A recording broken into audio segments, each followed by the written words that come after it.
us how you started this change for the education system when you were still a student yourself.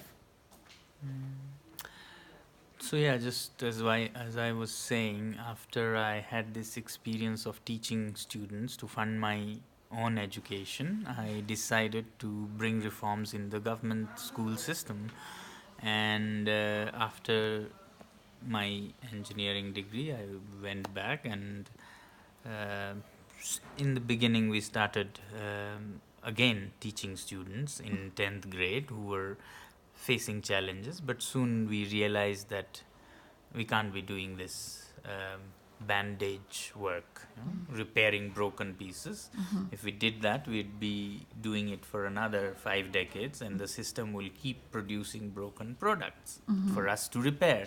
Right. So instead, we decided to bring reforms at the very root, which is rural primary schools, little schools in the villages. That's where the children are made to fail or succeed.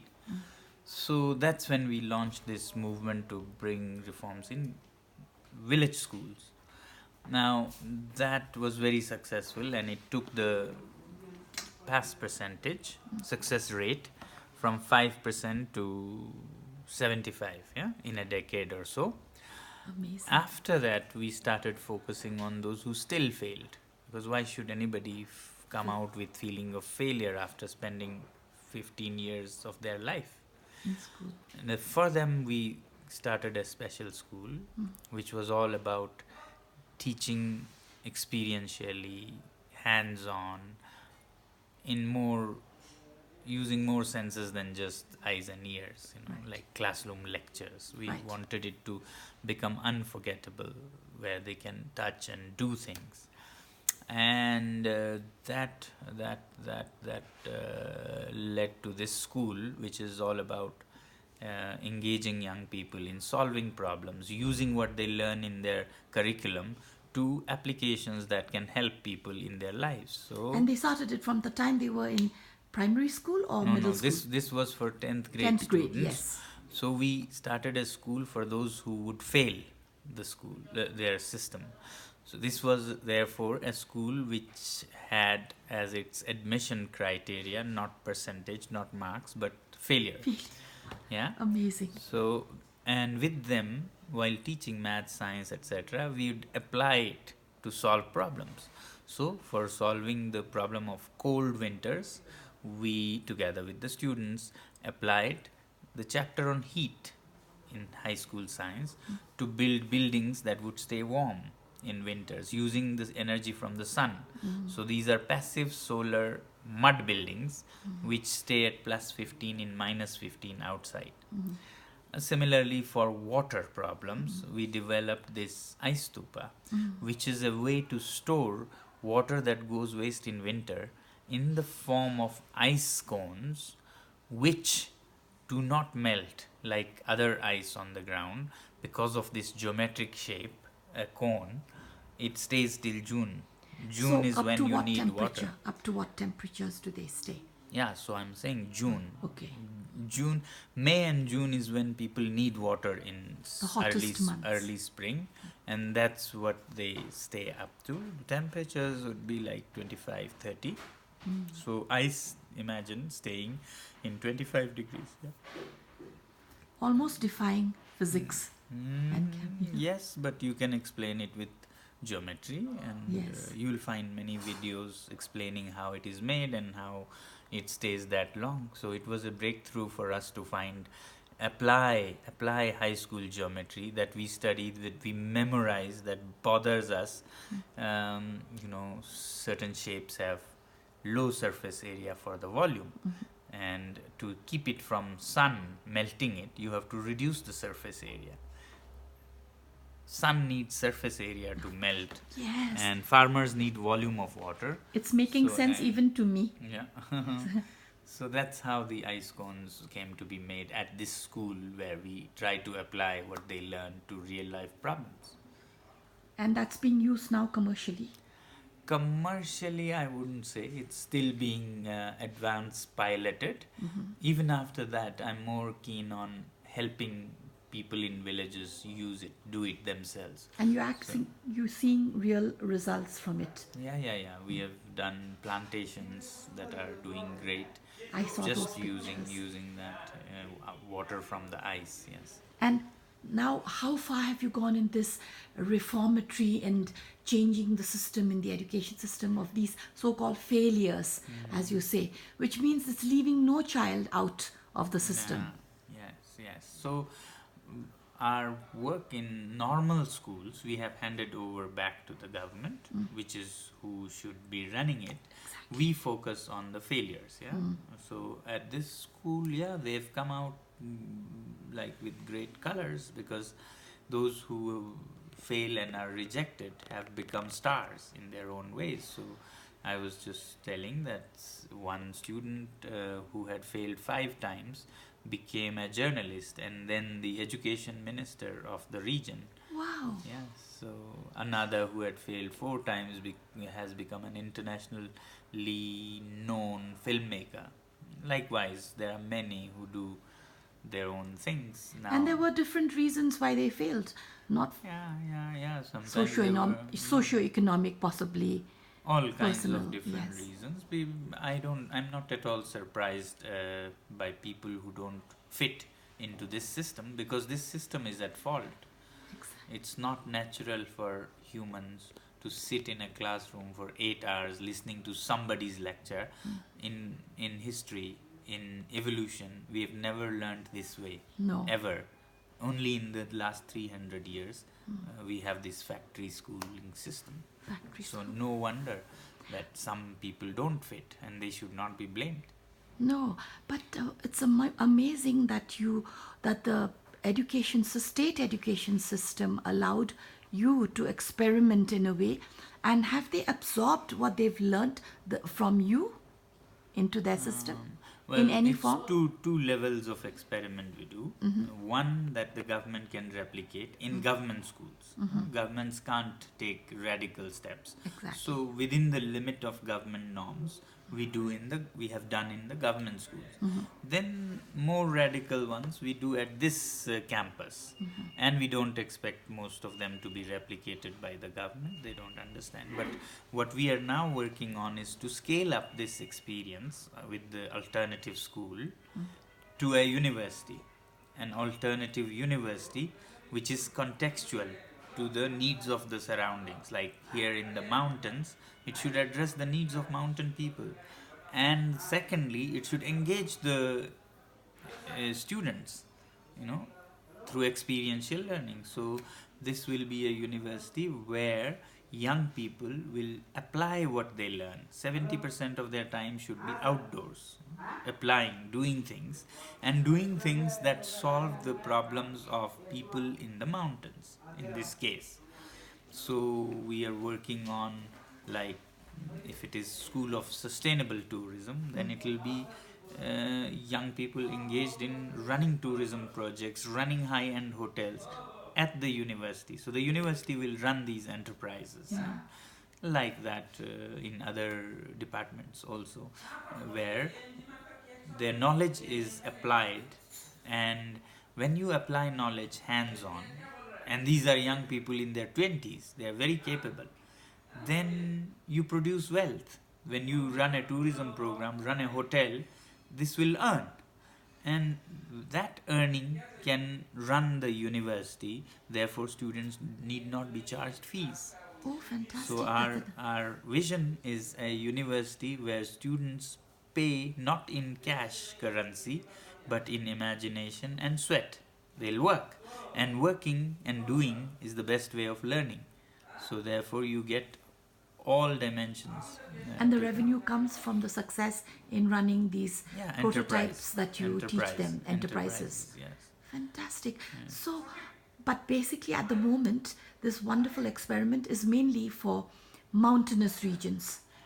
In our case, In we your are case. doing it for our context. Then Yes. we expect, once we are successful in this context, other contexts will replicate the spirit Exactly. of it. So some people may start a oceans context university where it will be all about marine life and so on.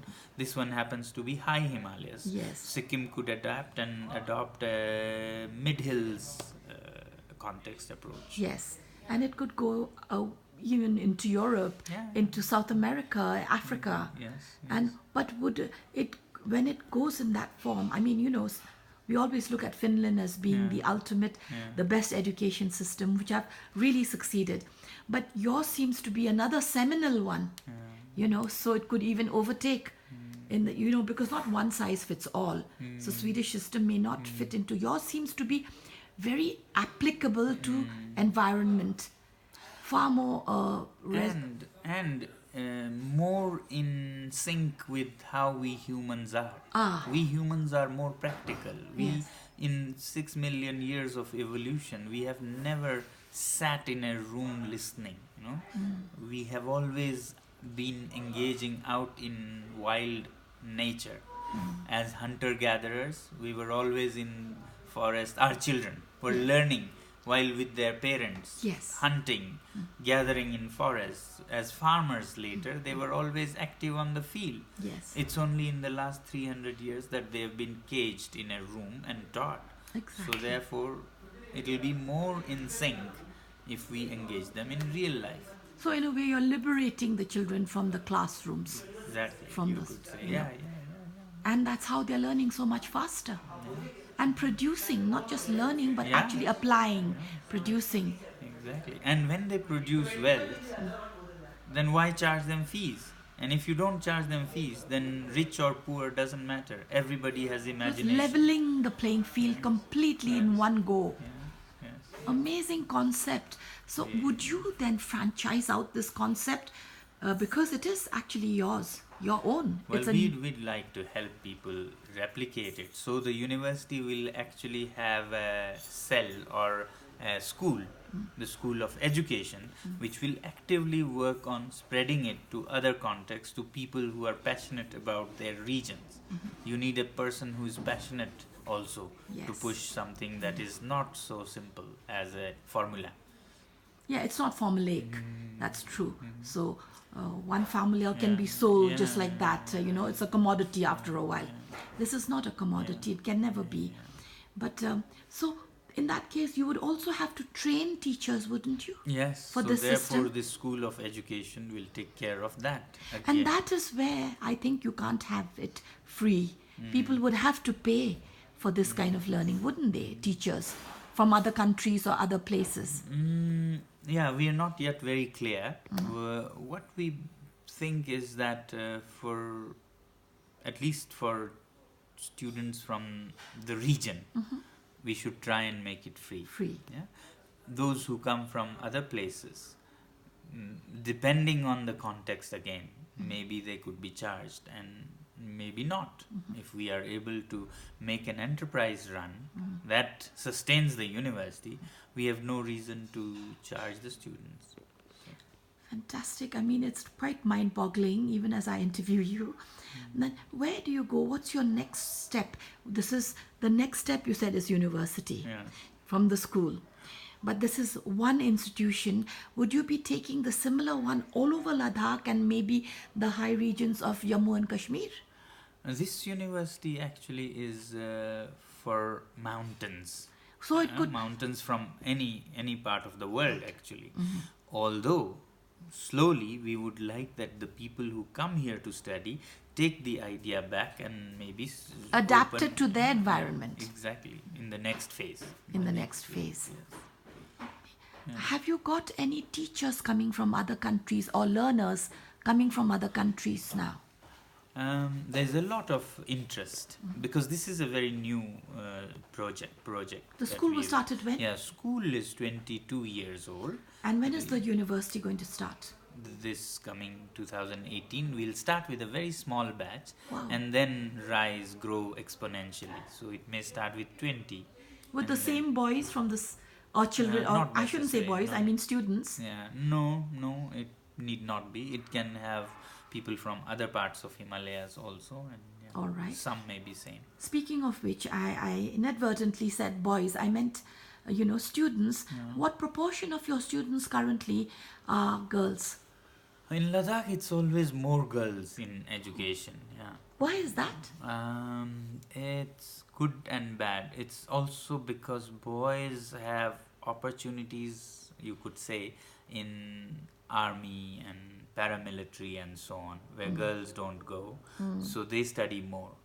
Yeah? So Oh, boys may be inducted into the army at a young age, which is not to say that they are better off, but yeah, girls get to study more because of that. Oh, but in some way, this is wonderful. Yeah, yeah, yeah. you know, girls doing it. So Yeah. your students, when you were building these ice pyramids as your experiment, were most of them girl engineers, or what you may call them? At the school, they were mixed. At Yes. the school, and in the village, it was more boys because it Okay. was very tough. It was working with ice, Freezing temperatures. and yeah. And digging and a lot of manual labor. Yes, yes, yes. So you had to use more boys. But how many pyramids have you built so far, and how many? I mean, what proportion of the dry deserts have you managed to? Okay. No. It's not so huge as yet. It's being piloted. It's being piloted now at advanced stage. As to the question of how many, it's also a bit misleading because it's more about how much volume. Yeah. Volume. Then because numbers, some are small, some are big. Yes. So if you really go by numbers, we have done say roughly 10 or so of them. But we intend to go much bigger slowly. Yeah. How many have you got in your school as teachers and volunteers, and the student number? School is small. It has some roughly 100 students and roughly 10 teachers. All from or- Ladakh. All from. Not necessarily. Some are from other parts of India. Some are from different parts of the world also. Oh, how nice! They come and volunteer They come and because they're so inspired, having heard the story. And I mean, this is obviously a great passion with you, that it started so young and you're continuing. Has that little rift with your father when you decided to be a mechanical engineer instead of civil engineer and took on the responsibility of paying your own fees? I'm sure that must have been healed. Yes. So I always say to young people that it's not that our parents are, mean. When they try to impose, actually you should take them as a good test of your determination. Yes. If you are not determined, then they'll prevail, and it's good that they prevail. But if you're really determined, then you will prevail and you will be successful also. And they are happy again. They are happy in your success and your happiness. Yes. So, likewise, after 7 years or so, when I was very established in what I was doing, and I heard that he was happy to see that I was not wrong to choose this, I went and greeted him on Losar, and we became friends. How sweet. Yes. And now he's so proud to be your father. Yeah. And what drives you? And besides this passion for doing this, what is the inner energy you get from what? Is it from books? Is it from somebody's philosophy? Is it religion? Is it Buddhism? I presume you're a Buddhist. What is it from? Well, I like solving people's problems. I have always liked solving puzzles. As a child, I used to go to people asking for riddles and puzzles, and as I grew up older, I saw there were enough problems in people's lives. I don't need puzzles and riddles. So I started solving them. So what keeps me awake are these solutions to various challenges of people. And when one works, it pushes you to the next and gives you the energy, and generally it refreshes me more than tires me. So I guess that's what. And what are your working hours? There's no really fixed with all the travel and so on. So I don't really have fixed days or hours. Because when you like what you do, you don't time it. You want it to go on. You're not waiting for it to finish. That happens when you are working for somebody else on a project With a that is not project. yours. Then you want a holiday, then you want a break. I love what I'm doing, and therefore, yeah. And you love being in Ladakh, isn't it? Yeah. That to be Yeah. able to work in a land, Yeah. for a land and in a land that you love. Yeah, yeah, totally. You're Yes, very, but I would like to indirectly be of use to outside of Ladakh also. And I think the best way to do that is to do a good job of your own place. Then other places will get inspired to take care of their own places. it sounds like almost a religion in itself. How wonderful. And what do you do then I can't say to relax because this your work seems relaxing enough for you. It's so fulfilling. But what do you do otherwise besides work, besides solving these kind of existential puzzles? Not much really. I'm more into doing these things, and You don't play games. I teach, do things with other young people. Yeah, share my things, and I come out of Ladakh every now and then to share my story through talks at various institutions, corporates, conferences like this one. You must have been invited by practically every known university or college to speak. More and more, yes, but I'm unable to get so much time out of the work that Of the real work that you do, which is far more precious for you and meaningful. This is good also, but you have to do something interesting to talk about something interesting. Absolutely. Yeah. And this Kanchan Panda Startup Conference, it's the first one in the Northeast, in the mountains, isn't it? Where do you see this conference taking entrepreneurs in a place like Sikkim, which is, and especially, I didn't see any people from Lachen, from the mountains, Okay. from the real mountains. I think it's a very good trend. We have been doing something similar for the last 3 years In Ladakh. Yes, getting aspiring entrepreneurs with established entrepreneurs and see what sparks come out. So it always results in great learning and solidarity, helping one another, and so on. And I see the same here. So it's great putting people together and make learning happen. I was very impressed by one thing, by this whole conference. What particularly stood out for me was that it was so grassroots level oriented. I found people coming in from villages. Yeah. Isn't that amazing? That's very good. I've always thought of startups. I've seen startups coming from a city, state like Singapore, very corporate types and, university, big graduates and engineers. Here were ordinary people, some even from villages. Yes. That really touched me. Amazing. Actually, I think people from villages, people without much educational background, are often very good for entrepreneurship. They don't have so much to fear. Yes. Yes, they don't. Yes. In fact, they just have aspiration. They're not cynical. There's no paralysis by analysis. Yeah. Yeah. In their case, as they say. Yeah. Exactly. So, what similarities do you see? I mean, how do you think you can bring some of your knowledge and learnings to, say, the higher regions of Sikkim and maybe Arunachal Pradesh, with similar topography and climate, and other parts of the Northeast? What kind of learnings, besides the ice pyramids, which I think would work? From Ladakh. From Ladakh, yes.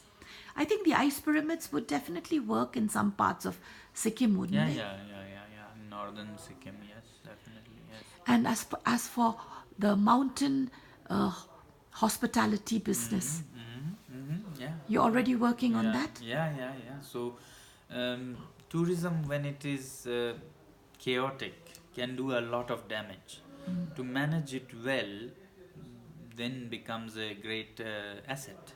So we are trying to do that, and similar is the case in most of the Himalayan areas. So one of the schools at this alternative university will be the School of Sustainable Tourism, where when we want to evolve the best practices that could be done and then share it with all. So yeah, this is one very important common Thread thing. Yeah. that will link you with this part of the world.